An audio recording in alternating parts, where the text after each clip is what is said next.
I'll tell you what I could teach you. I'm not a millionaire, and I'm not going to teach you how to become a millionaire. That is all too common, and it's never ending. It doesn't matter how much money you have, you could always have more. It's just a game. You see billionaires that keep striving to get more. It's never ending.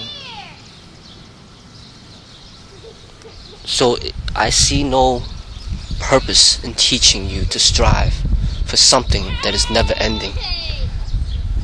I could teach you to stop that desire so that you can go to the foundation of what is really most important, and that's happiness and joy. Ultimately, that is the most important for a human being, is happiness and joy. Not the striving to be the most rich person in the world. Happiness and joy.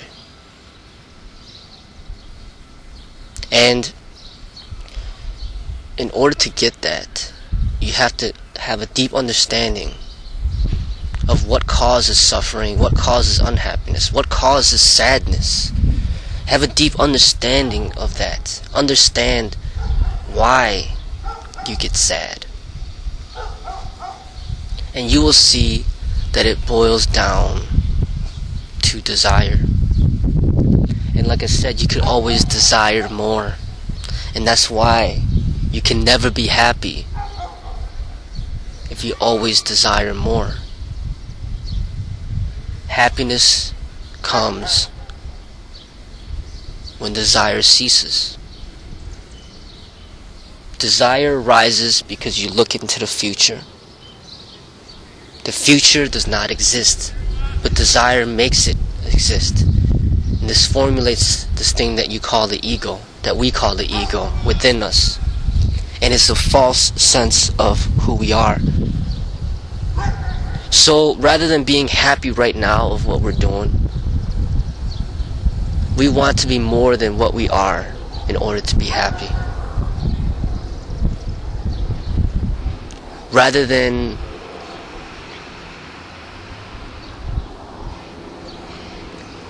a child in high school being happy, enjoying his time with his friends, he's unhappy because he wants to be a doctor. Rather than the doctor being happy with his profession, he's unhappy because he has accumulated so much debt, and that he's not happy in what he does. He may be called a doctor by society, but inside he's not happy because he's not doing what he truly loves. But yet he's forced to do it because he has accumulated so much debt and there's no other way out. Rather than the single person being happy about the freedom that he has being single and not attached to another human being, he's unhappy because he wants to be close and intimate with another human being. Rather than the married person being happy in the relationship that he's in, he's unhappy because he yearns for that freedom to be single. The ego plays endless tricks to make you unhappy. When you are a little overweight, the ego will say, I'm unhappy, I want to be in shape, I want a six-pack. When you get in shape and you get that six-pack, the ego says, I'm unhappy, I want to be bigger, I want to be stronger, I want to be more cut. When you get bigger, stronger, and more cut, the ego says, I'm unhappy because I want to be number one in the world. In the competitive world of bodybuilding, I want to be number one. When you are number one, the ego is unhappy because it says, what about next year? Will I be number one next year? How will I be 5 years from now? Will I still be number one? The ego will always find a way to make you unhappy. The only way you're going to find happiness is identifying this ego, understanding this ego, and setting yourself free from being a slave to this ego. Then you will find happiness. And that is the foundation of life for all human beings, is happiness and joy. I could help you do that by understanding. And ultimately, that is the most important thing in life, is for you to truly feel happy. And there is nothing, no one that can tell you from the outside that you're happy. Only you know from the inside whether or not you're truly happy. Happiness and joy is not something that can be proved. It's something you feel within and you know. And if you could reach this state, this is the whole purpose of art. This is what it should lead you towards.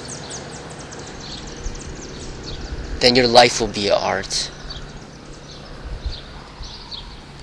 It is no longer about striving to be better than who you are. It's just learning and seeing that you are already perfect the way you are. There's no more need to strive. You've been running in circles all your life. And then you come to realize that there's no more pressure. There's no more race.